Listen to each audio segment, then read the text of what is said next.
Hello, today I'd like to show you some filling stitches for your embroidery. So I'm going to show you how to do a long and short stitch and also a satin stitch.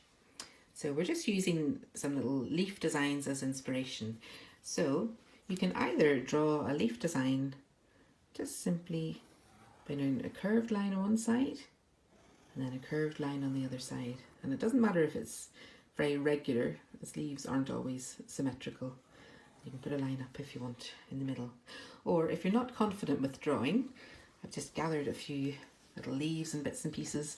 So you can literally use a leaf to draw around or draw around a little shape. So you can just place that down and just use that as a little template to draw around.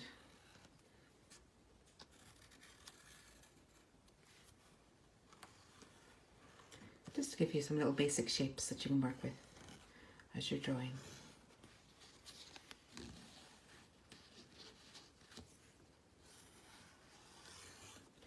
Some lovely leaf patterns and different shapes. You can create your own, or you can use that as a little template. Okay, so I'm going to show you the long and short stitch, as I was saying, first of all. So as you can see, the colours blend really nicely with the long and short. And so I'll show you how to do the technique now. Just to demonstrate how the long and short stitch works, if you're working on a flat edge, the first row of stitches would be, as the name suggests, you would do a long stitch, then a short one, a long stitch and a short. So you just keep on going right the way along, long and short, right the way along the line. Now the next row, even though it's called a long and short stitch, the second row, the stitches are going to be the same length, but they will appear to be long and short. So you would do the same length of stitch on each one. But because these are shorter, even though these stitches are the same length, they will appear to look long and short in almost a sort of a bricked effect. Okay, so again, the long stitch will come down.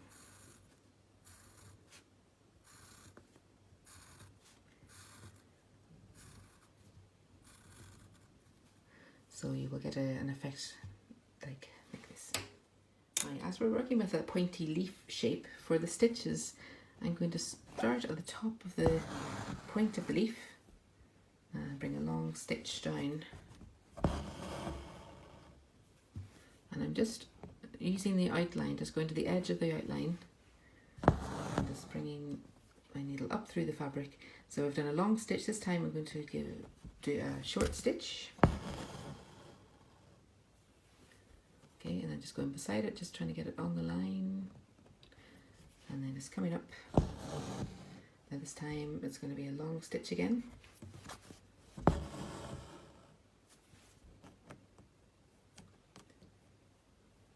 then this next stitch just right beside it. And this will be a short stitch.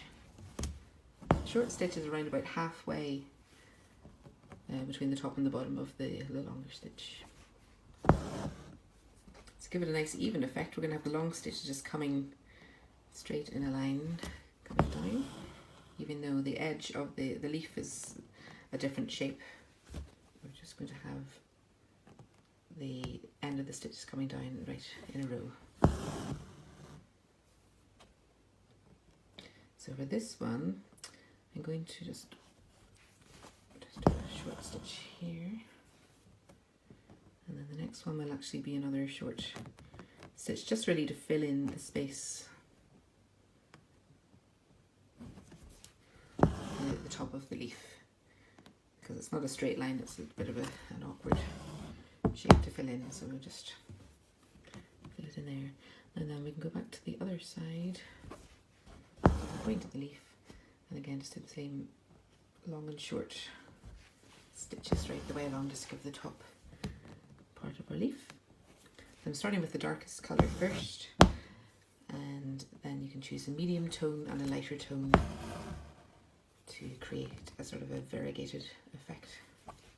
Let's get a short one there.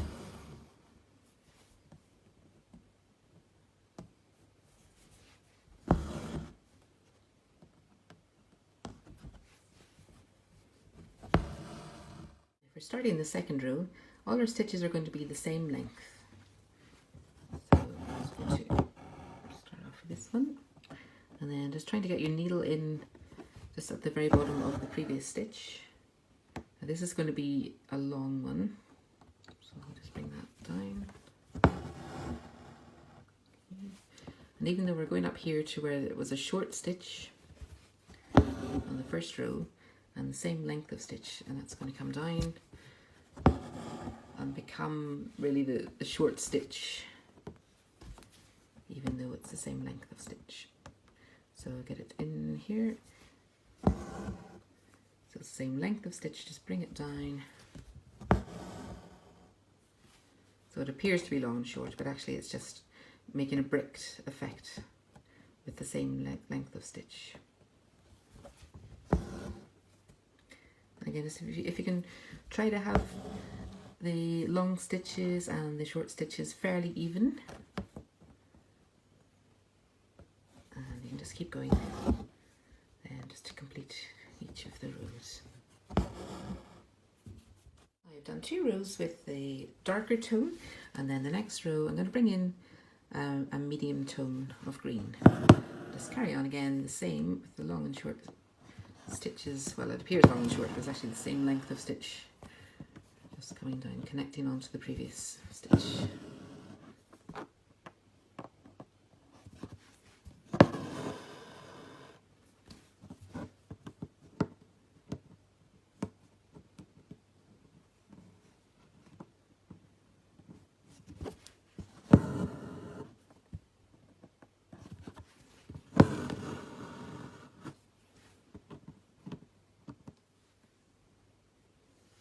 As you can see then, for the last couple of rows we can bring in the lightest colour, and that should blend in.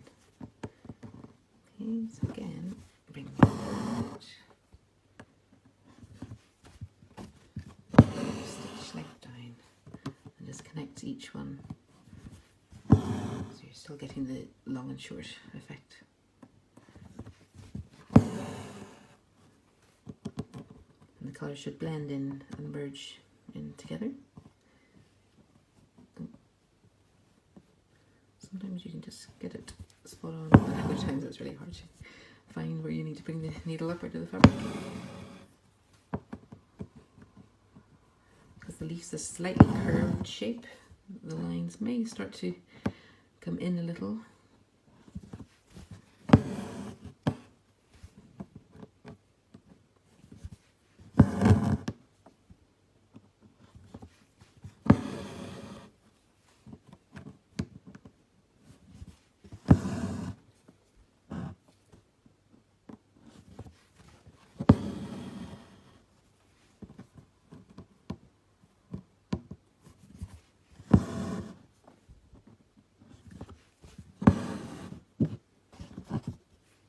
So there we have our little variegated leaf with dark tone, medium tone and light tone.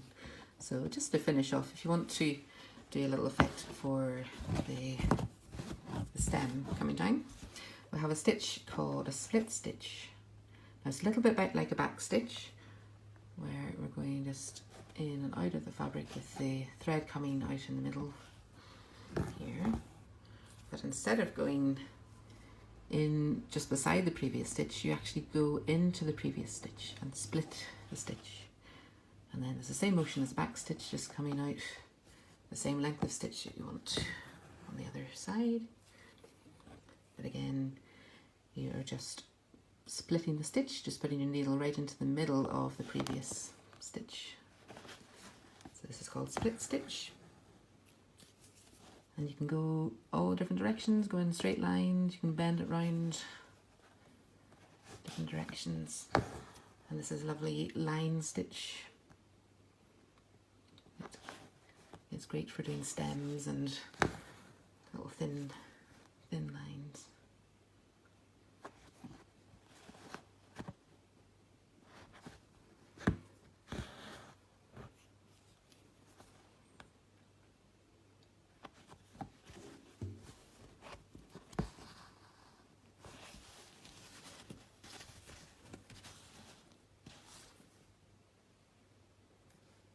So you can see here another great stitch for filling in an area is called a satin stitch. So I've just done half of the leaf, as you can see here. Just stitches are going to be very close together just to give you a nice solid effect. So again, it's a little bit tricky starting off with a pointy leaf shape, but we'll just do a very small stitch at the end to begin with. And then every stitch you do, we're just going across from where I've just drawn the line to the middle of the area of stitching. And every stitch you do, I'm just trying to get it very close to the previous stitch. It's just hard just to get the precise point you want, but just take your time, just trying to get the needle to come out just right beside the previous stitch. And you can just carry on down the line and keep going till you get to the end. And the stitches will be small or wide according to the space that you're sewing across.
So finished off the satin stitch, so it's given a really nice effect where I've actually got a little gap in between the two rows. Now you could fill that in with another colour of stitch if you want, or I think it looks quite nice as it is, just as a little gap down the middle of the leaf. So again, another stitch, another line stitch to finish off. This is called a stem stitch. This is very much like the back stitch as well. So we're just going to bring the needle out of the fabric. But instead of going into the previous stitch, and also the same as a split stitch, instead of going into the middle of the stitch with the stem stitch, you go beside the previous stitch and just bring it out the same way as you would a back stitch.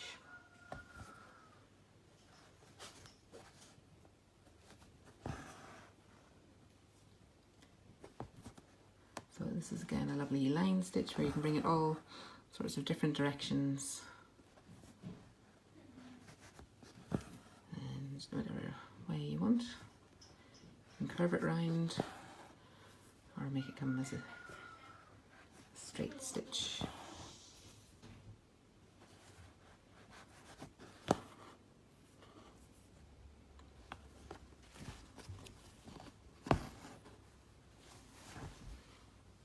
So hopefully you've been inspired today to create some leafy patterns and to try out some filling stitches in your embroideries. Thanks very much for watching. Bye!